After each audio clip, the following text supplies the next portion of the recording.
Assalamualaikum warahmatullahi wabarakatuh. Alhamdulillah, Allahumma sholli ala Muhammad wa ala ali Muhammad. Saudara sekalian, alhamdulillah saya bisa hadir lagi di depan Anda, dan kali ini saya akan mengajak saudara-saudara sekalian untuk mewawancarai secara eksklusif. Nah, ini di samping saya beliau adalah seorang ustadz yang ahli dalam hal perjinan. Perjinan. Jadi beliau ini adalah ahli ruqyah yang insya Allah paham soal seluk-beluk bagaimana orang-orang yang terkena. Kita kenalan dulu dengan narasumber kita, beliau yang fenomenal ini. Assalamualaikum Ustaz. Waalaikumsalam warahmatullahi wabarakatuh. Bagaimana kabarnya Ustaz? Alhamdulillah sehat. Kenalan dulu Ustaz ya, teman-teman di rumah ini juga bisa mengenal jenengan, monggo. Ya, biasa saya dipanggil dengan Sobirin Ruqyah, atau di Google itu biasanya Ruqyah Bekam Pasuruan atau Sobirin Ruqyah di Google Map kalau ketemu. Sobirin Ruqyah, cari aja dulu.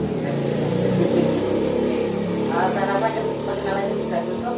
Kita langsung saja wawancara dengan beliau. Saya pengen membongkar rahasia perhubungan. Selama ini banyaklah orang-orang yang mengaku punya kesaktian, mampu melihat jin, punya khodam, atau bisa memanggil malaikat, katanya sih seperti itu. Nah, cuman bagaimana nanti menurut pandangan syara, dan bagaimana pandangan syara terhadap orang-orang yang mengaku-ngaku mampu melihat jin maupun malaikat. Nah, langsung saja kita tanyakan kepada beliau ya. Nah, Ustadz, ini ingin saya tanyakan tentang perdukunan. Menurut jenengan, perdukunan itu seperti apa, Tat? Jadi pandangan jenengan selama ini, selama pengalaman jenengan dalam menangani orang-orang yang kena gangguan sihir, itu seperti apa, Tat? Mohon dijelaskan. Kalau perdukunan dalam arti kerjasama dengan jin, ya saya akan mencoba masalah ini ya. Jadi sebenarnya ada orang-orang yang bekerja sama atau meminta pertolongan kepada makhluk jin tentang hajatnya. Bisa hajatnya untuk dirinya atau manfaat untuk orang lain. Tapi bagaimanapun juga permohonan atau permintaan pertolongan kepada tenaga jin atau makhluk jin itu di dalam Islam dilarang. Wa annahu kana rijalun minal insi ya'uduna birijalin minal jin fazaduhum rohakon. Jadi sesungguhnya ada segolongan manusia meminta bantuan ya'uduna birijalin minal jin, meminta permohonan bantuan tenaga dan sebagainya kepada golongan jin, fazaduhum rohakon, sungguh menambah dosa dan kesalahan.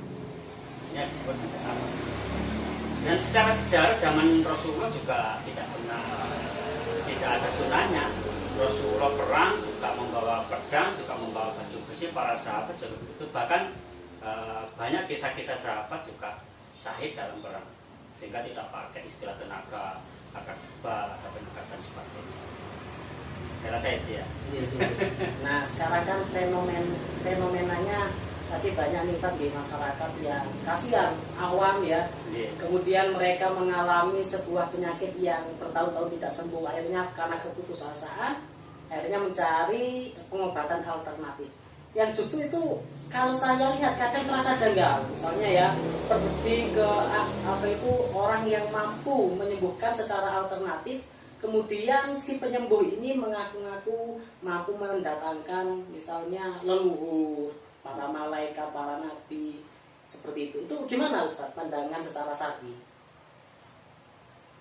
Masalah leluhur. Iya. Orang sudah meninggal. Iya, leluhur yang sudah meninggal itu dipanggil gitu. Disuruh untuk bantu menyembuhkan misalnya seperti itu. Sebenarnya orang meninggal ya sudah meninggal di alamnya sana. Jadi sebenarnya yang muncul secara gaib itu bukan rohnya orang yang meninggal. Itu adalah tipu daya setan saja untuk menampakkan diri, menyerupakan diri sebagai orang-orang yang sudah meninggal. Ya bayangkan saja ketika ada hadis yang menyebutkan, ya maaf ya saya tidak hafal, ketika orang menguburkan mayat di kuburan di liang lahat. Nah, malaikat munkar dan nakir begitu mau menanyakan, memberikan pertanyaan pada si mayit, nunggu orang pergi. Nah, bagaimana kedahsyatan pertanyaan dua malaikat ini di alam barzah?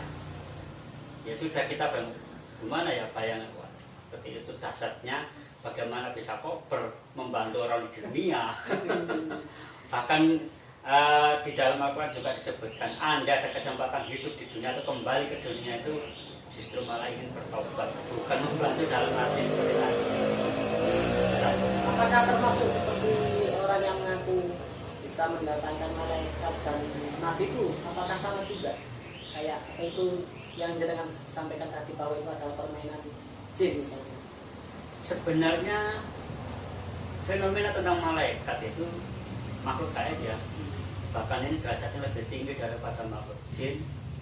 Justru sangat mustahil sekali. Ada dalam arti begini, Rasulullah saja sendiri, para sahabat tidak ada yang tahu adanya malaikat datang kepada Rasulullah. Para sahabat tidak tahu bahwa itu adalah malaikat. Sebagaimana hadis asbabul wurudnya tentang pengertian Islam, iman, Islam, dan ihsan. Waktu itu kan para sahabat tidak paham kalau ada seorang laki-laki mendatangi Rasulullah, kemudian bertanya tentang Islam, tentang iman, tentang iman. Nah, di situ juga malaikat juga membenarkan apa yang dikatakan Rasulullah. Kemudian pergilah laki-laki yang sangat tampan dan bersih tadi. Para sahabat bertanya, wahai Rasulullah, siapakah dia? Rasulullah baru menjawab, dialah malaikat Jibril. Lalu tingkat sahabat saja yang sezaman dengan Nabi gak paham bahwa itu adalah malaikat. Nah, sekarang Pak ada orang yang ngaku-ngaku, ya billahi minasyaitonirrajim, maka nawahu liyadarul mu'minin alama antum alaihi hatta yamiza qamisa min at-tayyib wa maqawahu liyu'akum alal ghaib walakin allaha yajtanabi min rusulihi mayyasha fa aminu billahi wa rasulih wa in tu'minu wa tattaqu falakum ajrun 'adzim. Saya foto ya, ada ayat di pertengahannya itu. Wa makana Allah wa makana Allahu liyud'aliakum 'alal ghaib. Dan tidaklah Allah memperlihatkan terhadap kegaiban. Walakin Allah yajtanabi min rusulihi, kecuali hanya kepada Nabi dan Rasul, itu pun yang dikehendaki. Jadi yang bisa melihat malaikat atau masalah-masalah gaib hanyalah para nabi. Selain Nabi, Selain Nabi, jadi tidak ada yang mampu melihat malaikat, para malaikat kecuali Nabi dan Rasul, itu pun dikehendaki Allah. Nah, Memang sebagai utusan Rasulullah ya, utusan Allah. nah sahabat, jadi dapat disimpulkan ya bahwa tidak ada seorang pun yang mampu melihat malaikat atau memanggil arwah Nabi. Jadi jika ada yang mengatakan bahwa mereka punya kemampuan untuk memanggil para malaikat, yakinlah itu bohong. Pertanyaannya, Ada lagi saya catat. Jadi anak makhluk jin juga tidak bisa dilihat. Yaitu surah ke-7 surat Al-A'raf ayatnya 27. nah, ini tentang jin ini. Khusus jin ini, khusus jin. Ini kisahnya adalah Allah memperingatkan kepada anak cucu Adam bahwa janganlah sampai digoda oleh iblis dan bala tentaranya, itu setan-setan. Jadi gini ada, innahu sesungguhnya setan-setan itu yarokum, yang bisa melihat kalian, huwa wa qabiluhu, dia dan bala tentaranya dan kabilah-kabilah, min haitsu, dari suatu tempat, itu alam gaib, la tarawnahum, yang kalian tidak bisa melihat mereka. Ini jelas bahwa makhluk jin secara alami tidak bisa dilihat manusia, meskipun bangsa jin melihat manusia. Jadi kalau ada orang mengaku bisa melihat jin, lah ini tidak sesuai dengan Al-Quran. Jadi ada sesuatu yang salah. Apakah jin bisa menampakkan diri pada manusia? Ya bisa, tapi dalam bentuk materi-materi yang selain makhluk asli. Sopir ini juga membuka praktek di sini di rumahnya ini untuk barangkali saudara-saudara ada yang terkena gangguan sihir maupun santet bisa datang ke sini untuk mendapatkan pelayanan terapi. Silakan. Alamatnya Ustaz. Ya, alamatnya Ustaz. Disebutkan saja. Sobirin Rukiah, Dusun Joso, Dusun Joso, desanya Sumberjo, Kecamatan Purwosari, Kabupatennya Pasuruan. Nah, Bisa dicari di Google Map. alhamdulillah, terima kasih Ustaz nggih. Sama-sama. Kali ini alhamdulillah sudah tuntas wawancara kita hari ini dan semoga bermanfaat bagi kita semua. Dan jangan lupa jika Anda ada sekalian suka dengan acara hari ini, subscribe, like, komen, dan share agar channel ini semakin berkembang. Terima kasih. Assalamualaikum warahmatullahi wabarakatuh. Waalaikumsalam.